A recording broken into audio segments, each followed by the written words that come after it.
Hello friends, welcome to savage point. நான் உங்கள் ஏஸ்கேர். இன்னைக்கு இது டாப்பிக்கில் எதை பற்றி பார்க்க போகிறேன்னா, ஹோல் ஃபிக்ஷனில் ரொம்பவே பெயின்ஃபுல்லான லாஸ், ரொம்ப வலியை கொடுக்கக்கூடிய இழப்பு. அது வந்து அந்த ஒரு படத்தில் இருக்கக்கூடிய கேரக்டர்ஸாக இருக்கட்டும், சீனை பேரலாக பார்த்துட்டு இருக்கக்கூடிய ஆடியன்ஸான நம்மளுக்காக இருக்கட்டும், அது வந்து மனசை போட்டு உலுக்கியிருக்கும். அப்பேற்பட்ட ரொம்ப ரொம்ப பெயின்ஃபுல்லான லாஸஸ்லாம் என்னென்னு இன்றைக்கி இந்த வீடியோவில் பார்ப்போம். ஸோ இது வந்து பார்த்திங்கன்னா ஜஸ்ட் ஒரு நம்பர் படி வைக்கணுன்றதுக்காக தான் நம்ம ஆர்டர் பண்ணியிருக்கோமே தவிர்த்து இது மேலே அது கீழேலாம் என்னால் வந்து டிஃபர் பண்ணவே முடியாது. ஏன்னா இந்த லிஸ்ட்டில் இருக்கக்கூடிய எல்லாமே என்னை கதற வச்சிருக்கு, எல்லாமே என்னோட மனசை உலுக்கியிருக்கு. அதனால் இதுதான் பெஸ்ட்டு, இது ஒஸ்ட்டுலாம் என்னால் லிஸ்ட் பண்ண முடியாது. ரேண்டமாக ஜஸ்ட் அதை வந்து லைன் அப் பண்ணியிருக்கேன், அவ்வளோதான். கண்டிப்பாக உங்களுக்கு இந்த லிஸ்ட்டில் இருக்கக்கூடிய பல சீக்வன்ஸ் வந்து அழுக வச்சிருக்கும். இதை தாண்டி ஒருவேளை நான் எதாவது மிஸ் பண்ணியிருந்தேன்னா அது என்னன்றதையும் மறக்காம கமெண்ட் செக்ஷனில் மென்ஷன் பண்ணுங்கள். பார்ட் 2 வீடியோவும் இந்த ஒரு வீடியோக்கு நல்ல சப்போர்ட் கிடச்சிதுன்னா நம்ம போடுவோம். சரி, ஓகே ஃப்ரெண்ட்ஸ், இந்த வீடியோவை ஸ்கிப் பண்ணாமல் ஃபுல்லாக பாருங்கள். சரி, வாங்க நம்ம வீடியோக்குள்ளே போகலாம்.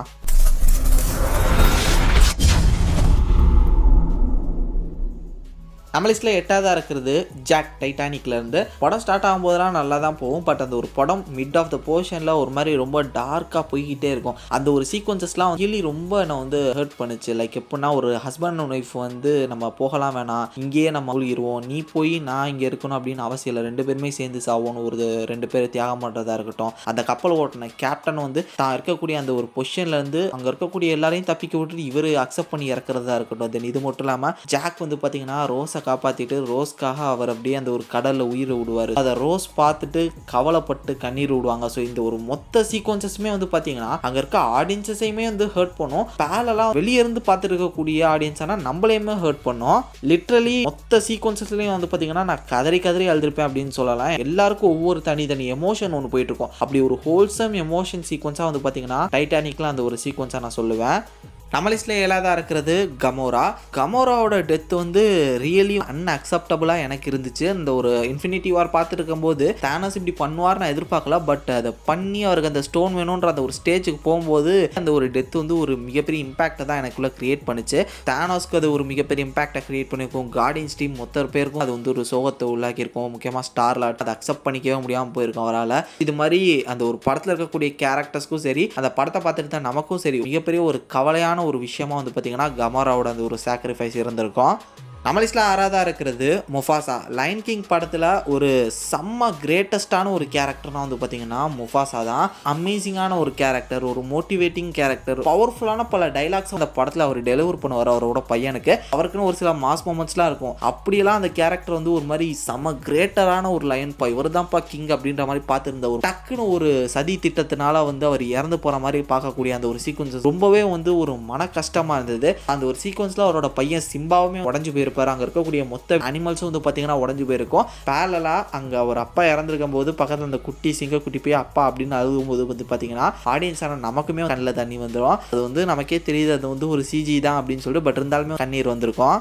நம்ம லிஸ்ட்டில் 5ஆவதாக இருக்கிறது டான்ஜிரோ. ஸோ டீமன் ஸ்லேயரோட ஸ்டார்டிங் எபிசோட்லேயே வந்து பார்த்தீங்கன்னா அந்த ஒரு சின்ன பையன் தன்னோட மொத்த குடும்பத்தையும் காப்பாற்றுறதுக்காக விறகெல்லாம் வெட்டி ஏதோ சம்பாதிச்சு பார்த்துக்கிட்டு இருக்கான் அப்படின்னு சொல்லிட்டு போயிட்டுருக்கோம். வந்து பார்த்தா அந்த எபிசோட எண்டில் அவங்க அம்மா, அவங்களோட தம்பி, தங்கச்சி எல்லாரையுமே வந்து பார்த்தீங்கன்னா அப்படியே கொடூரமாக செத்து ரத்த வெள்ளத்தில் மிதந்துக்கிட்டு இருப்பாங்க. அது வந்து டான்ஜிரோவால் அதை ஏற்றுக்கவும் முடியாது. ஆடியன்ஸான நமக்குமே அது வந்து ரொம்ப டிஸ்டர்பிங்காகவும் ரொம்ப ஒரு பெயின்ஃபுல்லான ஒரு டெத்தாக அது இருந்திருக்கும். ஒரு சின்ன பையன், அது போக நிசுக்கோன்னு ஒரு பொண்ணு, அவளுமே இப்போ டீமனாக மாறிட்டா. இதெல்லாம் இந்த பையன் எப்படி தான் சமாளிக்க போகிறான்னு சொல்லிட்டு வந்து பார்த்தீங்கன்னா அந்த ஒரு ஸ்டார்டிங் எபிசோட்லேயே வந்து ரொம்ப பெயின்ஃபுல்லான ஒரு எபிசோடாக தான் ஆடியன்ஸ் ஆனால் நமக்கு அது இருந்திருக்கும்.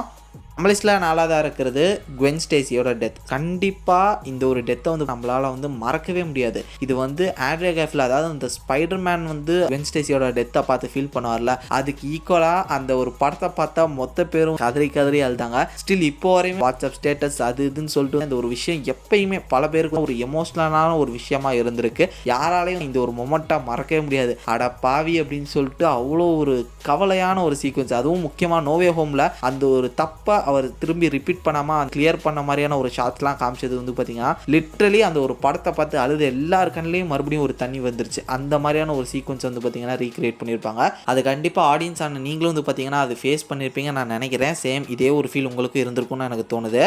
நம்ம லிஸ்ட்டில் 3ஆவதா இருக்கிறது லைலா அண்ட் ராக்கெட்டோட ஃப்ரெண்ட்ஸ். இவங்க எல்லாருமே இறந்து போயிருப்பாங்க.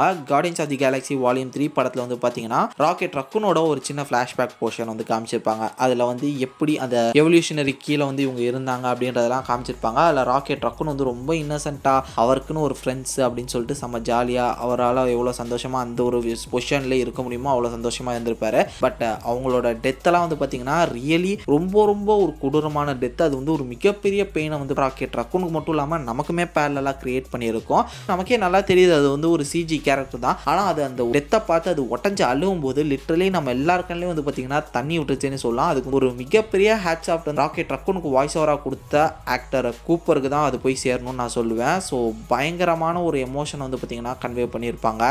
நம்ம லிஸ்ட்டில் 2ஆவதாக இருக்கிறது மாஸ்டர் ஜிராயா. டெஃபினட்டாக நருட்டோவில் நிறையா எமோஷ்னலான பெயின்ஃபுல்லான சாக்ரிஃபைஸ் டெத் இதெல்லாம் இருக்குது. பட் எனக்கு one of the most hurtful, என்னால் அக்செப்ட் பண்ணிக்க முடியாத இல்லை அதை விட்டு வெளியே கடந்து வர முடியாத ஒரு இழப்புனா அது வந்து மாஸ்டர் ஜிராயாவோட இழப்பு தான். ஏன்னா அது நான் எதிர்பார்க்காத ஒரு இழப்பு. அது வந்து ரொம்ப தேவையான ஒரு இழப்பு. அந்த ஒரு கேரக்டர் இருந்திருக்கணும் அப்படின்னு நான் இப்போ வரையுமே ஆசைப்பட்றேன். அப்பேற்பட்ட ஒரு கேரக்டர் வந்து இறந்து போய் இல்லாமல் போகும்போது அது வந்து ஒரு மிக கஷ்டமான ஒரு விஷயத்தை வந்து என் மனசுக்குள்ளே போட்டது. அது அந்த சீரீஸில் இருக்கக்கூடிய எல்லா கேரக்டர்ஸுமே அதை சேர்த்து கன்வே பண்ணும்போது அது இன்னுமே ரொம்ப பெயின்ஃபுல்லாக இருந்தது. லைக் நருட்டோ, சுனாடே, தக்காஷி, அந்த ஒரு டீம் மெம்பர்ஸ், இது மாதிரியான பல பேர் அதை வந்து அக்செப்ட் பண்ணிக்க முடியாமல் அந்த ஒரு பெயினை வந்து பார்த்தீங்கன்னா ஒரு மாதிரி வெளிப்படுத்துவாங்க. அது நமக்கு இன்னுமே ரொம்ப பெயின்ஃபுல்லாக இருக்கும். ஸோ இப்படி மாஸ்டர் ஜெராயாவோட டெத்து வந்து பெரிய பெயின்ஃபுல்லான ஒரு டெத்துன்னு தான் நான் சொல்லுவேன். அந்த ஒரு பெயின்லேருந்து ஸ்டில் இப்போ வரையுமே நம்மளால் ரிலீஃப் ஆக முடியல. அந்த ஒரு கேரக்டர் ஏன் கொண்டாங்க, அவர் வேணும் அப்படின்னு சொல்லிட்டு ஆடியன்ஸ் நமக்கு வந்து பார்த்தீங்கன்னா மனசு அப்படி துடிக்குது, வலிக்குது அப்படின்னு சொல்லலாம். ஸோ ஃபைனல் நம்ம லிஸ்ட்டில் ஃபர்ஸ்ட்டில் இருக்கிறது வந்து பார்த்தீங்கன்னா ஏஸோட டெத். ஹோல் அனிமேலே வந்து பார்த்தீங்கன்னா ஏஸோட டெத் வந்து ஒரு மிகப்பெரிய பொசிஷனில் போய் இருக்கும்னு எனக்கு தோணுது. ஏன்னா இந்த ஒரு கேரக்டர் வந்து இறந்து போகும் அப்படின்னு சொல்லிட்டு நான் நினச்சி கூட பார்க்கல. அந்த ஒரு கேரக்டரை காப்பாற்றுறதுக்காக எவ்வளோ பேர் பாடுபடுவாங்க. ஒயிட் பியர்ட், லூஃபி, ஒயிட் பியர்டோட க்ரூ மெம்பர்ஸ் எல்லாரும் அவ்வளோ பாடுபட்டு அவரை காப்பாற்றுறதுக்காக பல பேர் உயிரை தியாகம் பண்ணுவாங்க. பட் அவரோட டெத் அவரோட செஸ்ட்டில் அப்படி இறக்கும் போது நமக்குள்ளே அப்படியே இறக்குற மாதிரி ஒரு ஃபீல். அதுலயும் லூஃபி வந்து பாத்தீங்கன்னா கதறி அழுவாரு. லூஃபி ஒரு மெயின் கேரக்டர். அவரை நம்ம அந்த மாதிரி உடஞ்சு சீரீஸ் அந்த ஹோல் சீரீஸ்ல அவர் அப்படி அழுது நம்ம பார்த்துருக்க மாட்டோம். அவரோட ஸ்டெப் பிரதர் தான். அப்படி இருந்துமே வந்து பாத்தீங்கன்னா அவ்வளோ அழுவாரு. அவர் ஏன் அழுகிறாரு, அவங்களுக்கான ரிலேஷன்ஷிப் இதெல்லாம் என்னன்றதை வந்து ஃபிளாஷ்பேக்ல நமக்கு அதுக்கான ரீசனை சூப்பராகவே சொல்லியிருப்பாங்க. பட் இதெல்லாமே ஒன்னா சேர்ந்து கனெக்ட் ஆகும்போது வந்து பாத்தீங்கன்னா ரொம்பவே ஒரு ஹார்ட் ஹிட்டிங்கான ஒரு பெயின்ஃபுல்லான ஒரு டெத் அது இருந்திருக்கும். எனக்கு தெரிஞ்சு கண்டிப்பா எல்லாருக்குமே ஏச ரொம்ப பிடிக்கும்னு நான் நினைக்கிறேன். அப்படி பார்க்கும்போது லிட்ரலி அந்த ஒரு டெத் வந்து பார்த்தீங்கன்னா ரொம்ப ரொம்ப பெயின்ஃபுல்லான ஒரு டெத். அதை வந்து அக்செப்ட் பண்ணிக்கவே முடியாத ஒரு டெத். லைக் எப்படி மாஸ்டர் ஜிராயாவோட டெத்தோ அதே மாதிரி தான் எனக்கு இதுவுமே அப்படின்னு நான் சொல்லுவேன்.